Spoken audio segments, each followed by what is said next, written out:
Hi, we're reading chapter 3 today of The Chocolate Touch.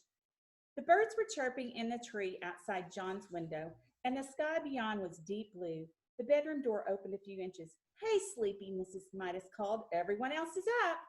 John put on his bathrobe and slippers and ambled to the bathroom. His sister Mary was still brushing her teeth, and he had to wait until she finished. Come on, Mary, he said a little crossly. Don't take all morning. Here you are, Mary said, handing him the toothpaste tube. While Mary soaped her face, John squeezed a little of the toothpaste onto his brush. The paste was pink. John made a face at his toothbrush. It didn't seem fair that he should have to brush his teeth with stuff that tasted just like tonic. A stinky taste, he called it. John opened his mouth and pushed in the end of the toothbrush. As soon as it touched his front teeth, he noticed a delicious sweetness in his mouth, a taste of the best kind of chocolate. He pushed the brush to and fro, and the taste seemed to grow stronger. He removed the brush. The bristles were brown. What kind of toothpaste is this? John asked. Mary was drying her face. The same kind, she answered. It says on the tube. Blanco Dent, John read. It was the same kind they had always had. Why, it's chocolate flavored this time, he asked. Boy, it's good. Silly, Mary said. Course it isn't chocolate. She hung up her towel and swished out of the bathroom. John squeezed some more toothpaste onto his brush and continued to brush his teeth. Chocolate again. It was marvelous, rich, sweet, smooth, chocolatey chocolate, like the single piece of chocolate from the box the night before. There seemed to be no further need for the toothbrush, so John rinsed it and hung it up. He squeezed out another bit of toothpaste onto a fingertip this time. He put his finger in his mouth and ate the toothpaste off. When he took his finger out again, it was stained chocolate brown. John wasted no more time. He put the end of the toothpaste tube into his mouth and emptied the paste onto his tongue. It squeezed out like thick, creamy chocolate. Mary looked into the bathroom. Hey, what are you doing? She demanded. Yummy, was all John said. John and Mary were a little late getting to the dining room, and Mr. Midas was already on the way to his train when they sat down at the breakfast table. John ate up all the toothpaste, Mary told their mother. Here they are in the bathroom. Ooh, you sneak, John whispered. Well, you did, Mary reminded him, and that's a waste. Isn't it a waste, Mother, to eat up all the toothpaste in one day? Mrs. Midas was serving their orange juice. Mary, really? She said. I'm sure John was only joking. He must have been pretending to eat the toothpaste. No, he wasn't, Mary insisted.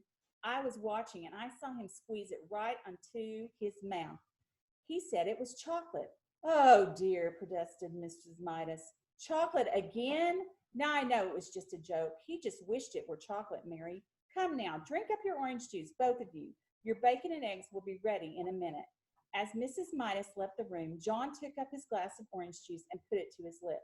As soon as he tilted it and the liquid began to flow into his mouth, a happy look came into his eyes. Boy, that's good, he said at last, lowering the empty glass.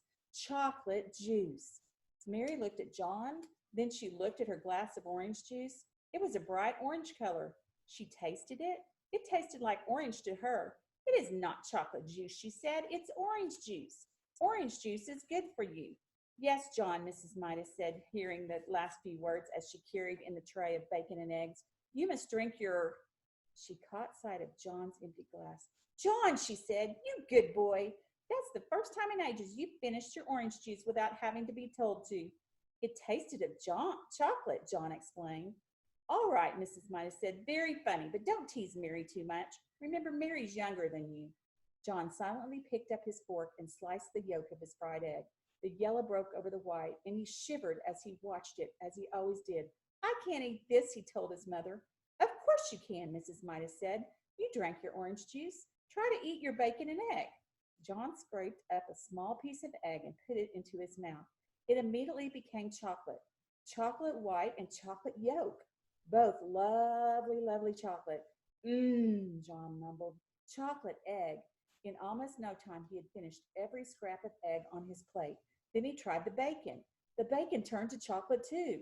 John had never before enjoyed his breakfast so much.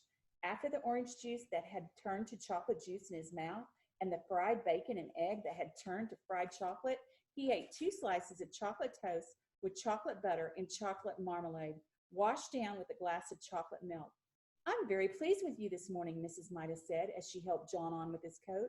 If you promise to eat your lunch at school as well as you ate your breakfast, I'll give you a dime to buy some chocolates with.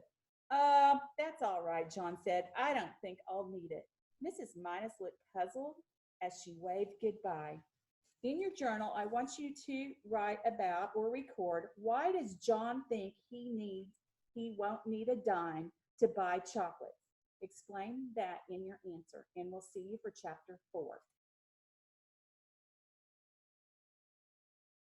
Okay. All right, I'm done with that.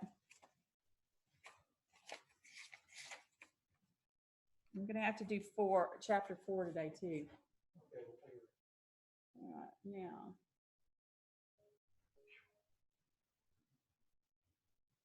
It's not that hot outside when you're